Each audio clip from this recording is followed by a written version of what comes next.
كذبت عاد المرسلين إذ قال لهم أخوهم هود ألا تتقون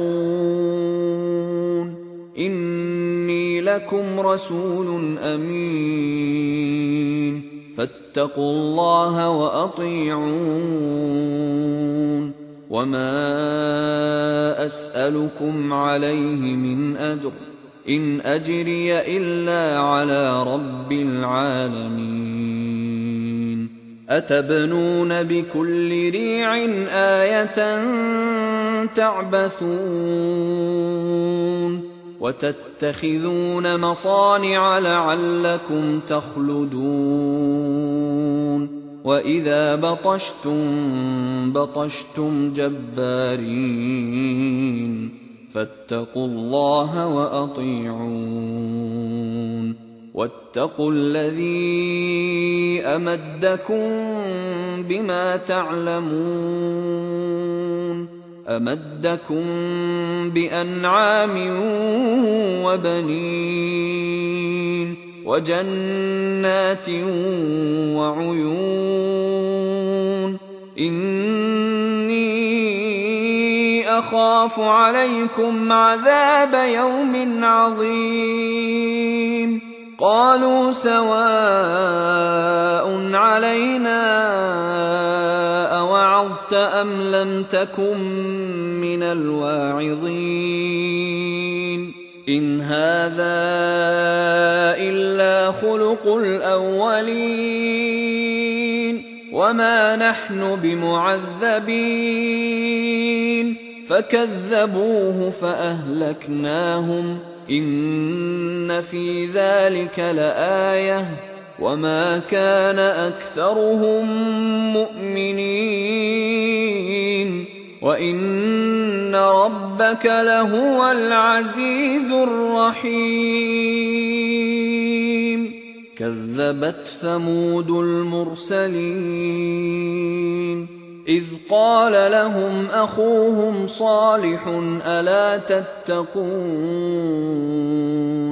إني لكم رسول أمين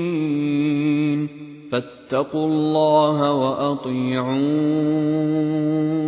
وما أسألكم عليه من أجر إن أجري إلا على رب العالمين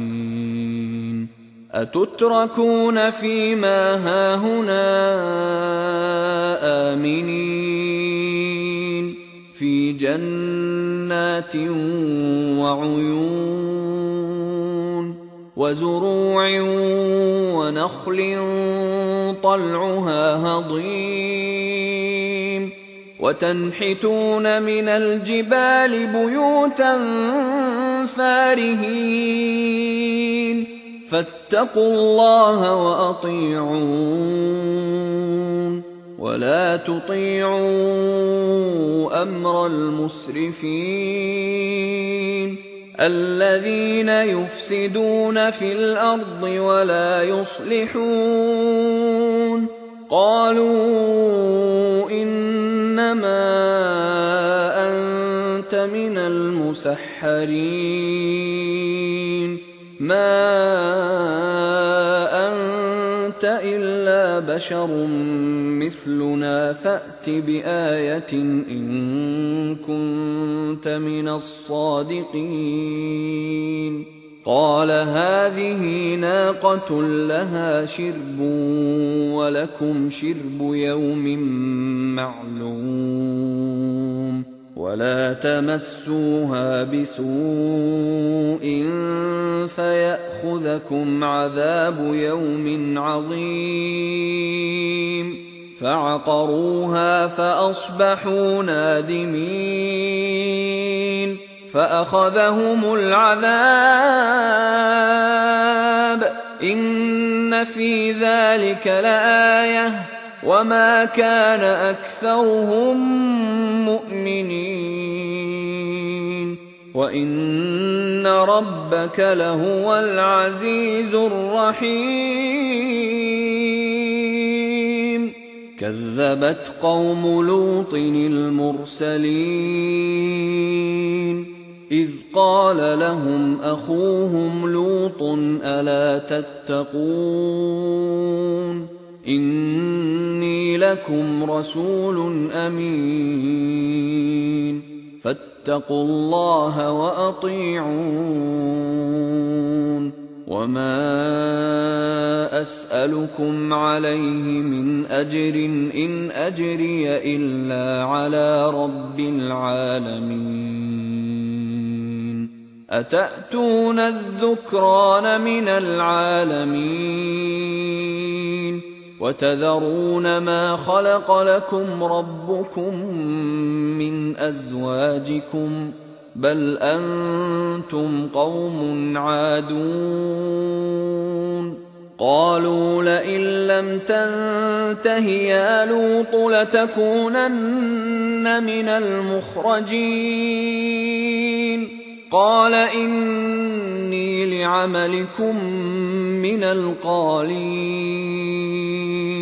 رب نجني وأهلي مما يعملون فنجيناه وأهله أجمعين إلا عجوزا في الغابرين